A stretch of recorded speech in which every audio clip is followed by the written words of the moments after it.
It's actually insane. Good morning, Internet. We're checking out Great Adventure today. So this park is currently undergoing a massive transformation. The new leadership team has a 10-year plan in place, and it starts with this thing. Bro, they're literally screwing that piece in right now.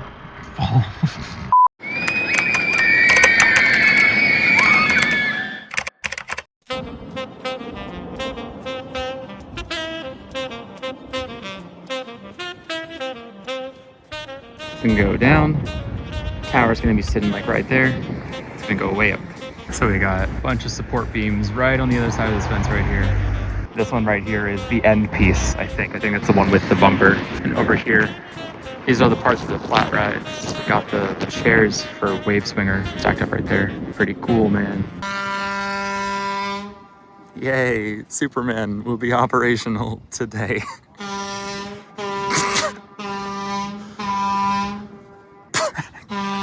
What? They're also not playing around with the chaperone policy.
Yeah, man, that's like unironically an excellent roller coaster. They genuinely squeeze so much into this tiny little layout. Awesome weightlessness up there. Hang time there is insane. Incredible airtime pop right there. The positives going through this and through that, just very forceful. This is an excellent roller coaster, man. You know what? I've never ridden one of these before. And it's a walk-on. You know what? We're doing it. I'm gonna ask you this one time. Where is Gamora? I'll do you one better. Who's Gamora? I'll do you one better. Why is Gamora?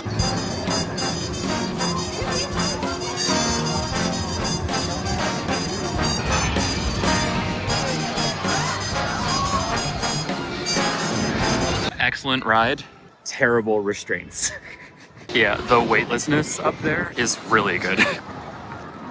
So today is literally Nitro's 25th birthday. It opened 25 years ago today, which means we must ride it today.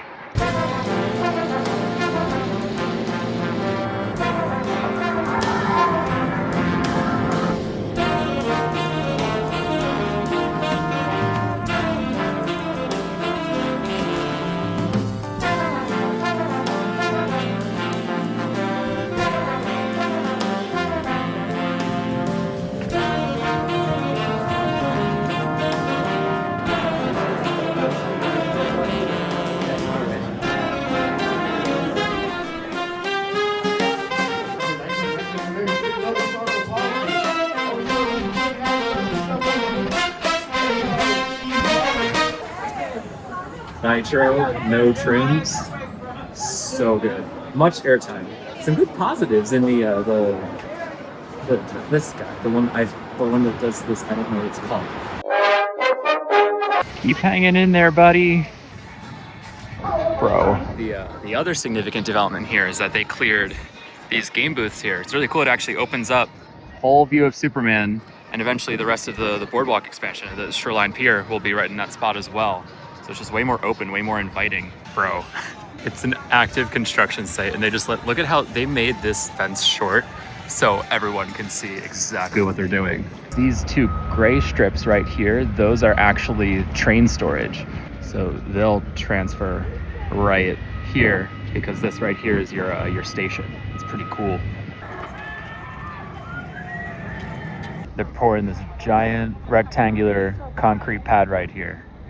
That's where Raging Cajun goes. And there's Swashbuckler. 2 trains on Superman. That wasn't on my bingo card for the day.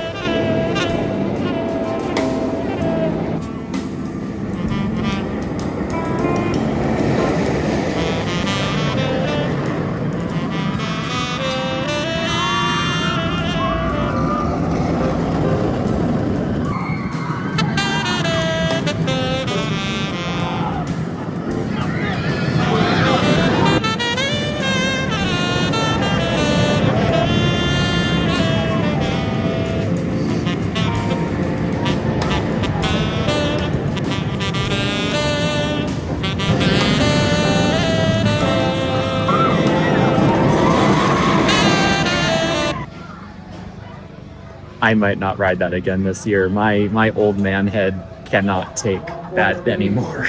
So basically, imagine if a movie had a really good premise and opened with an incredible action set piece. That's the concept of the flying coaster and this pretzel loop. But then nothing happened for the following 2 hours of the film. That's the rest of the layout.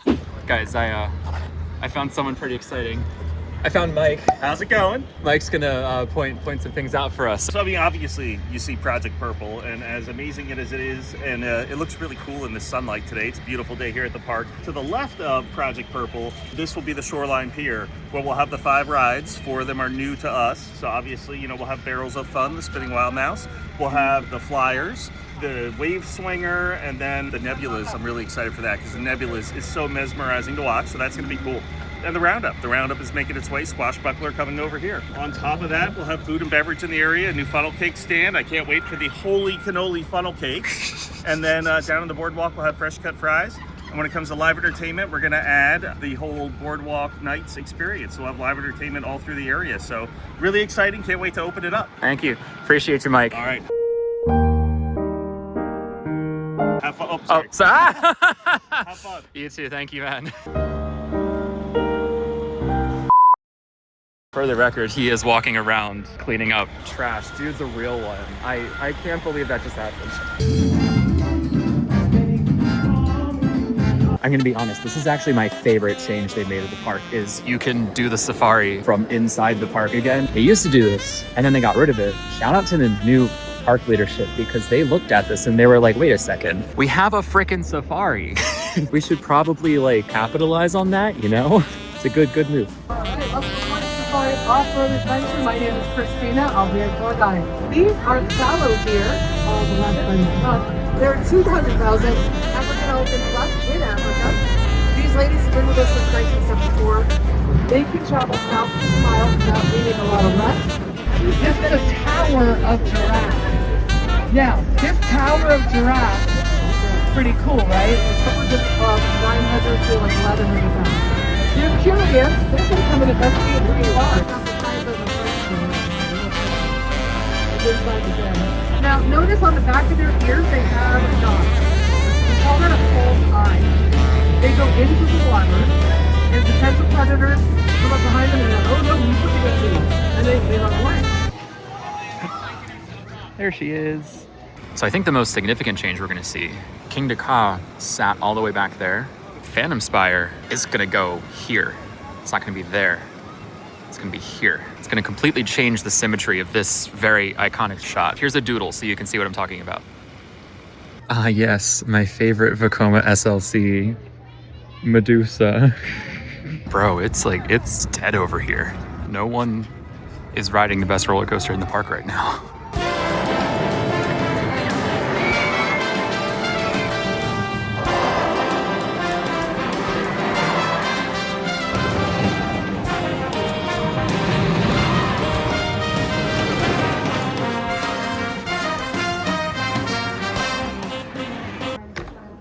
They retracked the last like 20% of El Toro. In row 17, which is my go-to row because it's not a wheel seat, so it rides smoothest, you really can't feel a difference. But rows 16 and 18, which are both on wheels, it's very much smoother. I will say, this is oddly specific, Stardust Racers of all roller coasters, and it changed my opinion on El Toro. because I realized Stardust Racers has a little bit more variety in the layout. And because it has more variety in the layout, kind of made me realize, wait, well, like Maverick, Velocicoaster, Pantheon, which I had ranked under El Toro, also have more variety. So El Toro kind of went from like my number 3. I think it bumped back to like number 8 for me. Still a top 10 coaster, but it doesn't offer that much variety. It's just really good wooden airtime. It is, to be clear, it is a destination coaster and it is the best coaster in this park by a mile. But it is just a lot of airtime. These nachos go crazy, by the way, if you were wondering. All right, so some really exciting things happening at Great Adventure. Hope you guys enjoyed the video. You can always like, leave a comment, you can subscribe, you know the usual stuff. Just remember, we do have one rule on this channel though. All of my homies, we hate Joseph the Stormtrooper. We do not vibe with that guy. Anyway, welcome to the next vlog. We're at Carowinds. This is B&M's magnum opus. What did you think? That's